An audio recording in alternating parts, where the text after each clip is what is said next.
Let us discuss about the conductance. And this conductance is a part of electrochemistry, and we are using a symbol G for conductance. Now, first of all, resistance, as you know, is a property to obstruct the flow of charge. Property of a given substance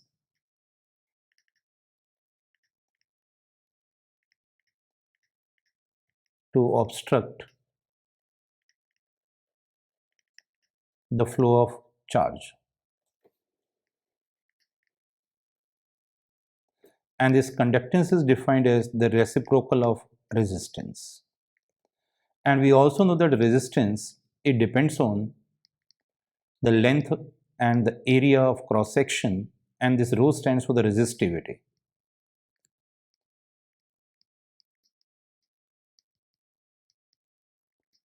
And in this, as we are dealing with electrolytic solutions, this L stands for the distance separating the two electrodes. Separating two electrodes in a conductivity cell. In a conductivity cell. And A stands for the area of cross section of electrode. Now this is our conductivity cell, which contains an electrolytic solution. Now this is our one electrode, this is our second electrode, and this is the distance separating the two electrodes, that is called L. Now reciprocal of resistance is called conductance. So G is equal to 1 by R, and this is equal to 1 by rho A by L. And this 1 by rho, 1 by resistivity, this is called the conductivity.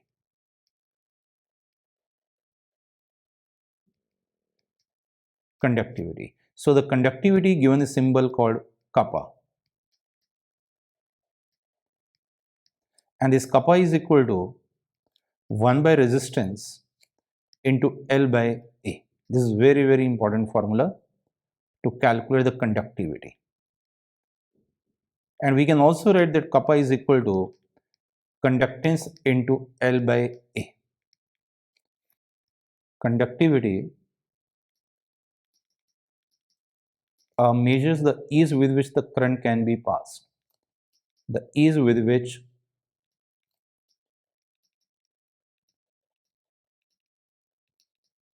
the current can be passed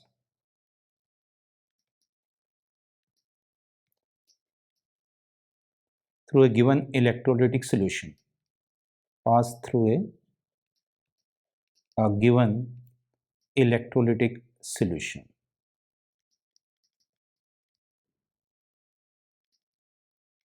And this conductivity, kappa, increases with increase in temperature.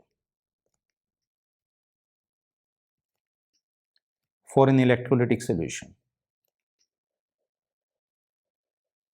For an electrolytic solution. And this kappa is directly proportional to the concentration of solution. And for a given cell, for a given conductivity cell, L by A ratio is constant and is known as the cell constant. Cell constant. And the cell constant is independent of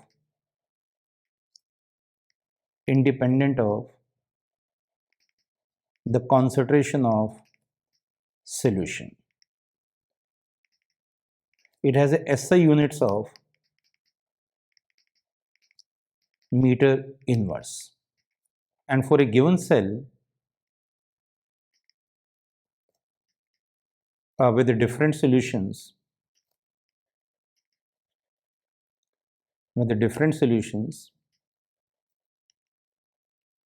we can write that kappa 1 R1 is equal to kappa 2 R2 and so on equals to L by A. Now, our common method of expressing concentration, or the convenient method, our convenient method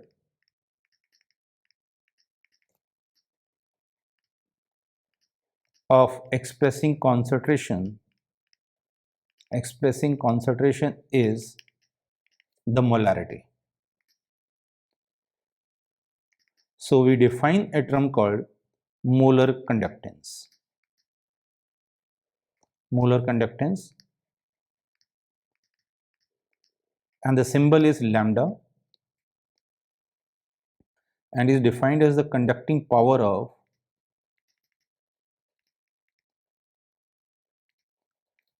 all the ions produced by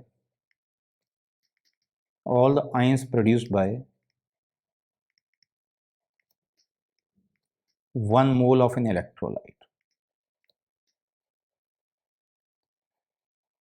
It's basically the conductance of a 1 molar solution, and this lambda is given by 10 raised to power 3 into kappa upon molarity. This is very important formula, and kappa is defined as 1 by R L by A, and in this formula you have to use the kappa with the units of ohm inverse and centimeter inverse, and this ohm inverse has been replaced by Siemens. So Siemens centimeter inverse, so make sure your kappa is in Siemens centimeter inverse. And this is the molarity. M stands for the molarity, moles per liter, and the 1000 will take care of the conversion of liter into centimeter cube. And this lambda has the units of Siemens centimeter square and the mole inverse. So make sure about the units of kappa, and in this form the kappa has to be in Siemens centimeter inverse. Now let us solve two questions, and the question number 1 is, at 25 degrees Celsius the conductivity of 0.01 molar potassium chloride solution is 1.26 into 10 to the power minus 4 Siemens centimeter inverse with a resistance of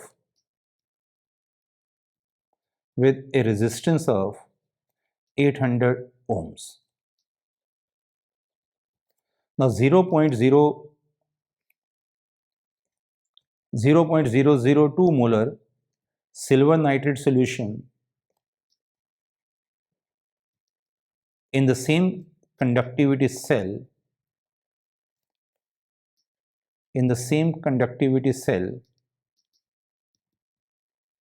has a resistance of 1200 ohms. The question is, calculate the kappa conductivity and the molar conductivity of 0.002 molar silver nitrate solution. So this is our question. Now since both the solutions are in the same conductivity cell, and for the same conductivity cell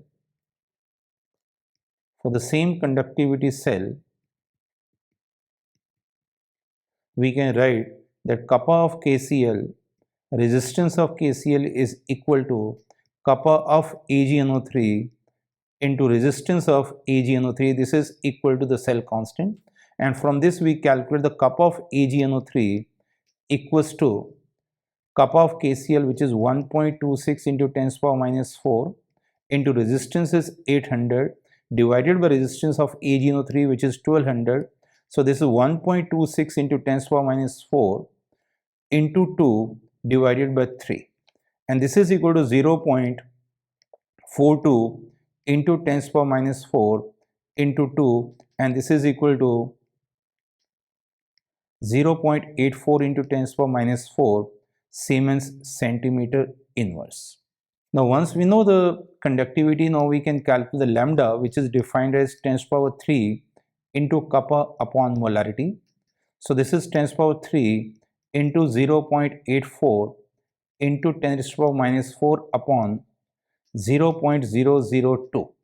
Now this is equal to 10 to the power 3 into 0.084 into 10 raised to the power minus 3 upon 0.002. Now lambda is equal to 42 Siemens centimeter square and the mole inverse. So how to use these two formulas? This is one of the question. You can solve more questions. Now next is the variation of a kappa and the lambda conductivity and molar conductivity with dilution.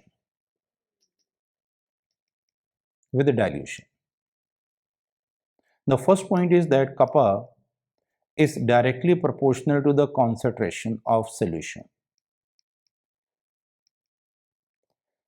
Now as concentration decreases, kappa decreases. Number of ions per unit volume decreases for both weak and strong electrolytes.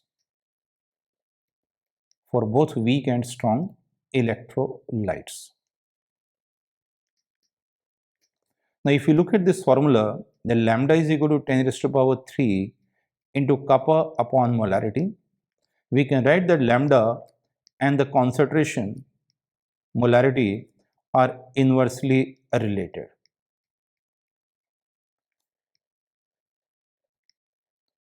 So lambda increases with the dilution for both weak and strong electrolytes.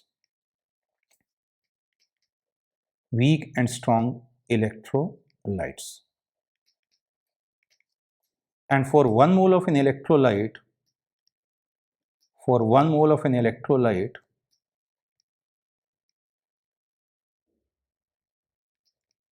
in V liter of solution, we can write lambda is equal to 10 raised to the power 3 into kappa into V. And for weak electrolytes,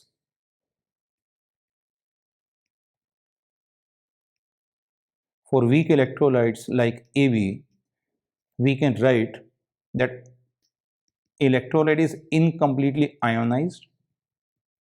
So there is an equilibrium, and alpha is given by, alpha is the degree of dissociation and is given by Ka into C, where K is the acid dissociation constant or dissociation constant, which we write by writing the products in the numerator and the reactant in the denominator. This is the expression for Ka. So degree of dissociation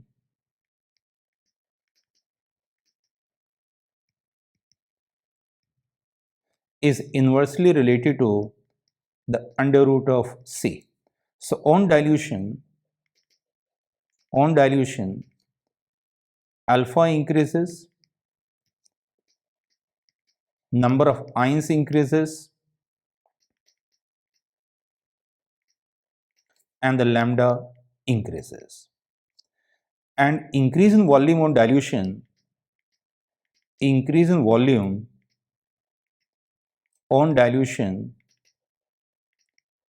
is much greater than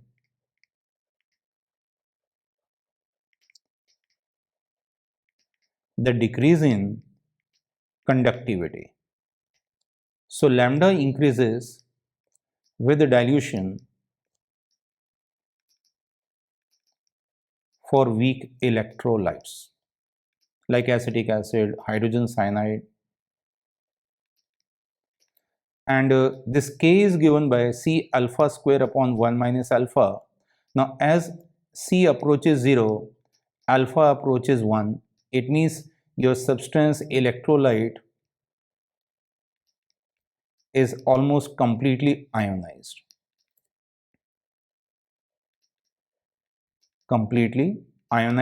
So lambda increases sharply. So there is sharp increase in lambda value. So we have a graph like this for weak electrolytes.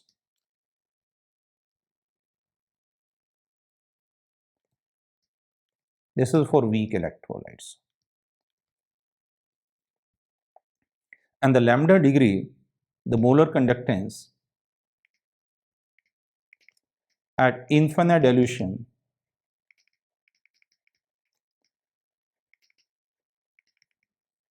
when C approaches 0 is known as the limiting value of the molar conductance, limiting value of the molar conductance,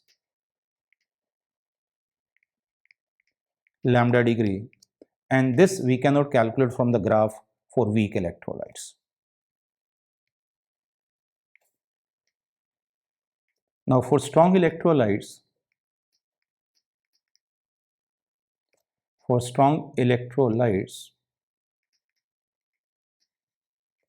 lambda increases linearly with the dilution.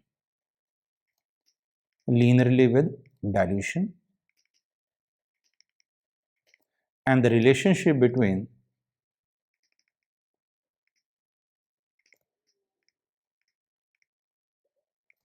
lambda and the concentration is given by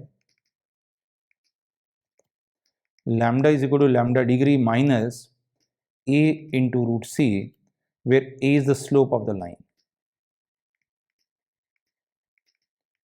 and lambda degree is the limiting molar conductance.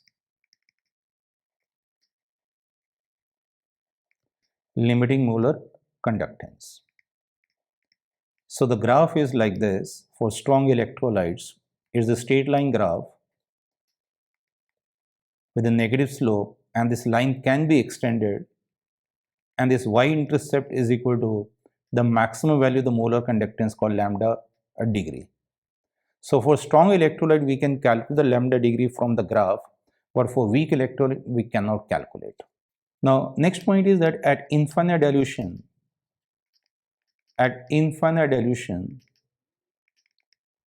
when C approaches 0, all electrolytes are completely ionized, whether it is a weak or strong, are completely ionized. For example, this AXBY, I don't know whether it's a weak or strong, but at infinite dilution this electrolyte is completely ionized into its ions. And as a result, the total molar conductance at infinite dilution for this electrolyte AXBY is equal to the sum of the ionic conductances.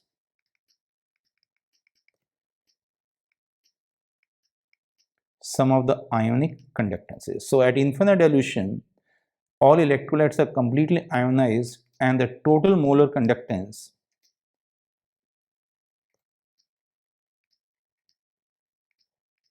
is equal to the sum of the ionic conductances. Now this is known as a Kohlraasch law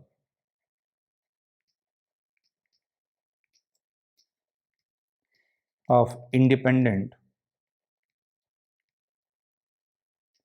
migration of ions.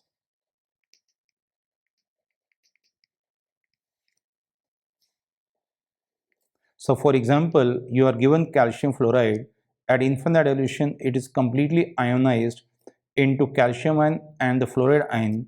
So the total molar conductance of calcium fluoride is equal to the ionic conductance of the calcium ion plus 2 times the ionic conductance of the fluoride ion. Now similarly for acetic acid, which is a weak acid but at infinite dilution also completely ionized into its ions. As a result, according to Kohlraasch law, lambda degree of acetic acid is equal to the sum of the ionic conductance of the H plus ion plus the acetate ion. And this, if we know these ionic conductances, we can calculate the lambda degree of the acetic acid, And lambda degree of acetic acid can also be calculated in terms of the strong electrolyte. For example, lambda of HCl plus lambda degree of sodium acetate minus lambda degree of NaCl. So lambda degree means when the electrolyte is 100% ionized, and once we know the lambda degree and lambda, we can calculate the degree of dissociation. Now degree of dissociation, alpha, is defined as lambda upon lambda degree, and lambda we can calculate by using this formula, and lambda degree we can calculate by using the Kohlraasch law. And once we know the degree of dissociation, we can calculate the dissociation constant C alpha square upon 1 minus alpha. Now let us solve one question, and the question is, at 25 degrees Celsius the conductivity of 0.01 molar acetic acid solution is 1.63 into 10 to the power minus 4 Siemens centimeter inverse. Now calculate the percentage dissociation of